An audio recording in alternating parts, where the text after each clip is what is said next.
कैसे हैं आप लोग? ये हैं आपके केवी टीजीटी डब्ल्यूई के क्वेश्चंस, ठीक है, जो मैंने एक बार एग्जाम दिया था मुंबई में जाके, पर मैं सेलेक्ट नहीं हो पाई थी, कट ऑफ ज्यादा था।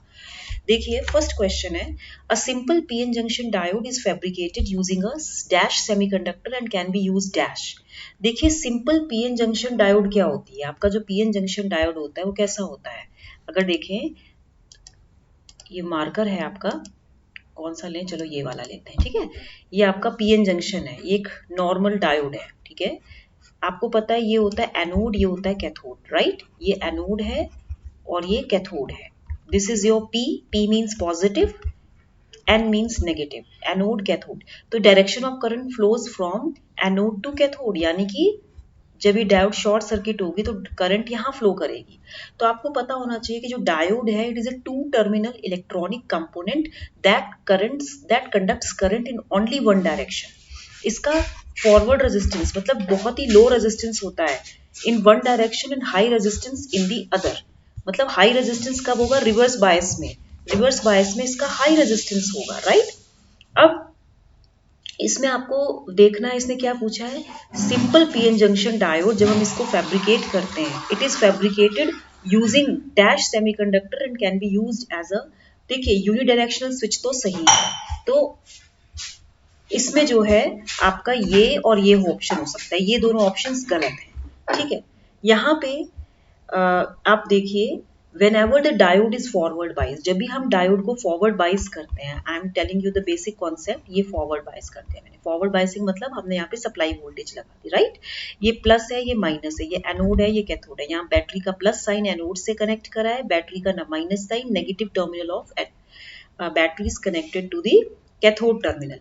तो whenever the diode is forward biased and the applied voltage is increased from zero, जब applied voltage को आप increase करते हो at the initial level तो कोई current flow नहीं करते, क्यों? Because the external voltage is being opposed, जो आपका external voltage है it is being opposed, ये opposed होता है by internal barrier voltage। जो इंटरनल बैरियर वोल्टेज होता है उसके थ्रू होता है, मतलब 0.7 volt for silicon and 0.3 volt for germanium. ये क्या होता है, इंटरनल बैरियर वोल्टेज होता है सिलिकॉन और जर्मेनियम का, ठीक है। Due to the majority carriers in both the region, क्योंकि दोनों में मेजोरिटी कैरियर्स हैं, ठीक है। एज सुन एज जैसी वीबी आपका न्यूट्रलाइज होगा, मतलब ये जो इंटरनल बैरियर वोल्टेज जो वीबी न्यूट्रलाइज होगा, तो current through the diode increases rapidly with increasing applied battery voltage, ठीक है। तो यहाँ पे क्वेश्चन क्या है, यहाँ पे आपका सिंपल पीएन जंक्शन डायोड को हम फैब्रिकेट करते हैं using extrinsic semiconductor and can be used as a unidirectional switch. क्योंकि हम डूपिंग किस में करते हैं, एक्सट्रिंसिक में करते हैं। इंट्रिंसिक मींस तो प्योर होता है, राइट। नेक्स्ट क्वेश्चन है, a frequency modulated signal can be demodulated by. देखिए फ्रीक्वेंसी मॉड्यूलेटेड सिग्नल को हम कैसे डिमॉड्यूलेट करते हैं, यहाँ पे हम एफएम सिग्नल लगाते हैं, फ्रीक्वेंसी मॉड्यूलेटेड सिग्नल लगाते हैं, यहाँ पे हम डिफरेंशिएटर लगाते हैं, राइट। डिफरेंशिएटर के बाद हम यहाँ पे इन्वेलप डिटेक्टर लगाते हैं, this is your envelope detector, और फिर यहाँ पे एफएम डीमॉड्यूलेटेड सिग्नल निकलता है, ठीक है। तो एफएम को हम दो मेथड से डिमॉड्यूलेट करते हैं, एक होता है फेज डिस्क्रिमिनेशन मेथड होता है, एक फेज डिस्क्रिमिनेशन मेथड होता है, और एक होता है आपका PLL, phase lock loop, right. तो फेज डिस्क्रिमिनेशन मेथड में तो हम फेज शिफ्टर लगाते हैं और मिक्सर में के थ्रू पास होता है और लो पास फिल्टर से वो एक्सट्रैक्ट होता है। और जो आपका पीएलएल होता है इसमें लो पास फिल्टर होता है, फॉरवर्ड पाथ में, फीडबैक पाथ में वीसी होता है, ठीक है। अब डायग्राम बनाने से कोई फायदा नहीं है, तो यहाँ पे जैसे पीएलएल का डायग्राम मैं बना देती हूँ। ये मिक्सर है आपका, यहाँ पे आपका लो पास फिल्टर है, यहाँ पे आपका जो है वीसीओ है, वोल्टेज कंट्रोल्ड ऑसिलेटर है, और यहाँ पे एफएम का डीमॉड्यूलेटेड सिग्नल है, एफएम डीमॉड्यूलेटेड सिग्नल है, ये एफएम सिग्नल है, इनपुट सिग्नल जो भी है। तो ये पीएलएल के थ्रू डीमॉड्यूलेट होता है। फेज डिस्क्रिमिनेटर में क्या होता है, ये एफएम सिग्नल होता है, यहाँ पे आपका फेज शिफ्टर होता है, there will be your phase shifter. फिर यहाँ पे आपका एक मिक्सर होता है, मिक्सर होगा, ठीक है, और यहाँ पे आपका लो पास फिल्टर होगा, राइट, ये होगा। तो यहाँ पे एफएम डिमॉड्यूलेटेड सिग्नल निकलता है। तो यहाँ पे एफएम सिग्नल को हम कैसे डिमॉड्यूलेट करते हैं, by passing through a differentiator, integrator के थ्रू नहीं करते हैं, by passing through a differentiator followed by envelope detection. तो इसका थर्ड ऑप्शन राइट ऑप्शन है, राइट। नेक्स्ट क्वेश्चन है which of the following is dynamic characteristics of measurement system, accuracy, resolution, speed of response और sensitivity. देखिए किसी भी instrument के जो डायनेमिक कैरेक्टरिस्टिक्स होते हैं वो कौन से होते हैं, एक तो होता है डायनेमिक एरर, राइट, एक होता है डायनेमिक एरर, दूसरा होता है फिडिलिटी। फिडिलिटी क्या होती है, सच्चाई, the reproduction of the original signal, ठीक है। तीसरा होता है स्पीड ऑफ रिस्पॉन्स, एक speed of response, how it fastly goes, lag, lag क्या होता है। तो डायनेमिक कैरेक्टरिस्टिक्स में डिजायरेबल कौन से फैक्टर्स होते हैं, fidelity and speed of response, ये जो होती हैं ये आपकी डिजायरेबल कैरेक्टरिस्टिक्स होती हैं, और ये जो होती है डायनेमिक एरर और लैग ये आपकी अनडिजायरेबल कैरेक्टरिस्टिक्स होती है जिसको हम नहीं चाहते, क्योंकि एरर हम नहीं चाहते, लैग नहीं चाहते। तो डायनेमिक एरर क्या होती है, right, difference between the true value, the difference between the true value of the measured quantity to the value shown by the measuring instrument under varying conditions, उसको हम डायनेमिक एरर बोलते हैं। Difference किसके बीच में होता है, एक तो difference between true value of measured quantity, the quantity which has to be measured to the value shown by measuring instrument, to the value shown by measuring measuring instrument, ठीक है, मेजरिंग इंस्ट्रूमेंट के through जो होता है ये measuring instrument है, right. अब speed of response क्या होता है, the rapidly, how rapidly the measurement system responds to the changes in the measuring variable, how active and the fast system is, how active and fast the system is, मतलब ये किसकी characteristics को दर्शाता है कि सिस्टम कितना active and fast है। How, ठीक है। फिडिलिटी क्या होता है, it is defined as the degree to which a measuring instrument जो होता है it is capable of faithfully producing the changes in input without any dynamic error, without any error, without any error, ये कितने अच्छे से किसी भी measuring instrument की डिग्री को दर्शाता है कि it is faithfully producing the changes in input. Lag क्या होता है, लैग होता है कि every time the system takes at least some time to respond, हर समय सिस्टम जो होता है कुछ समय लेता है रिस्पॉन्ड करने के लिए, whatever time it may be to the changes in the measured variable. तो वी कैन कंक्लूड की speed of response and fidelity ही डायनेमिक कैरेक्टरिस्टिक्स होते हैं मेजर्ड सिस्टम के, तो आपका आंसर होगा speed of resolution, speed of response. Next question है the principle of Q meter is based on, देखिए क्यू मीटर एक इंस्ट्रूमेंट होता है, क्यू मीटर क्या होता है, ये एक इंस्ट्रूमेंट होता है which is design to measure the value of quality factor, जो क्वालिटी फैक्टर क्यू की वैल्यू मेजर करता है, it is useful in measuring the characteristics of coils and capacitors, ये कॉइल्स एंड कैपेसिटर्स की कैरेक्टरिस्टिक्स को measure करता है। तो इंपॉर्टेंट क्या है कि Q meter works on the principle of series resonance, ये सीरीज रेजोनेंस के ऊपर काम करता है। At series resonance voltage across the capacitor is equal to Q times the applied input voltage, right. Thus we can measure the value of Q directly by connecting a voltmeter across capacitor, अगर ये capacitor तो हम इसके across एक voltmeter लगा के इसको major कर सकते हैं Q को, क्योंकि VC is equal to Q times of input voltage. It is used for measurement of quality factor को मेजर करता है, इंडक्टेंस को मेजर करता है, ठीक है, मतलब इसको सेल्फ कैपेसिटेंस को मेजर करता है and bandwidth and capacitance of A coil को मेजर करता है। तो ये आंसर आपका जो होगा क्यू मीटर ये सीरीज रेजोनेंस को मेजर करता है। नेक्स्ट क्वेश्चन है आपका, देखिए नेक्स्ट क्वेश्चन क्या है आपका, 1 मिनट, राइट। नेक्स्ट क्वेश्चन है, ये क्वेश्चन जो है आपका, ये क्वेश्चन आपका होमवर्क है कि ये वाला when forward bias is applied across a PN junction, एक ये होमवर्क, ये मुझे आप बताइएगा, ठीक है। ये क्वेश्चन मैं बता देती हूँ, क्वेश्चन नंबर बता देती हूँ। This is first question, this is second question, this is third one, okay, this is fourth one, 4 questions करा चुकी हूँ, this is fifth question, fifth question आपका होमवर्क है, मैंने आपको कई बार बताया है। सिक्स्थ क्वेश्चन करते हैं, find the complement of the function. देखिए इस क्वेश्चन को कैसे करेंगे, ये बहुत अच्छा क्वेश्चन है। देखिए इसमें जो है इसने पूछा find the complement of the function, अगर मैं इसका कॉम्प्लीमेंट लूंगी तो x y bar z bar and plus Y z, इसका कॉम्प्लीमेंट आएगा, ठीक है। अब यहाँ पे आपको पता है डी मॉर्गन थ्योरम से bar A B equal to bar A plus bar B, right. तो यहाँ पे मैं इसको लिख सकती हूँ bar X plus bar Y plus Y Z, यही होगा। फिर इसको मैं लिख सकती हूँ bar X plus bar A B क्या होता है, बार ए प्लस बी होता है, बार ए बार बी। तो मैं इसको क्या लिख सकती हूँ, bar Y Z dot bar Y Z, यही लिख सकते हैं ना, bar A plus B equal to bar A bar B. अब x बार प्लस, यहाँ पे देखो जो ये बार ए बी, हम इसको क्या लिख सकते हैं, इसको क्या लिख सकते हैं, इसको भी तो हम ब्रेक कर सकते हैं। तो ये हो जाता है कुछ bar Y plus bar Z, और ये क्या हो जाएगा डॉट, ये क्या होगा bar Y plus bar Z. तो यहाँ पे देखो बार x प्लस इसकी इस Y plus Z and dot bar Y plus Z bar. तो इसमें से कौन सा ऑप्शन सही होगा, आपका थर्ड ऑप्शन सही होगा, राइट। तो ये आंसर सही है, ठीक है। नेक्स्ट क्वेश्चन है आपका, in a common emitter amplifier collector load is 4 kilo ohm. Collector load आपका जो है ZL और आप कह सकते हो RC, ये 4 किलो ओम है। एंड क्यूसेंट करंट जो IQ है, ICQ ही बोलते हैं, 1 मिली एम्पियर है। Find the operating point if VCC is 10 volt. देखिए आपका कैसे होगा, आप डायग्राम बना लीजिए।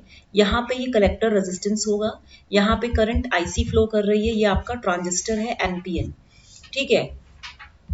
यहाँ पे VB है, ये VC है और ये ग्राउंड है, ठीक है। तो यहाँ पे आप देखिए VCC आपको 10 वोल्ट्स दिया है, राइट। IC आपको 1 मिली एम्पियर दिया है, राइट। आपको RC कितना दिया है, 4 किलो ओम दिया। जब हम KVL लगाएंगे तो VCE is equal to VCC minus IC RC।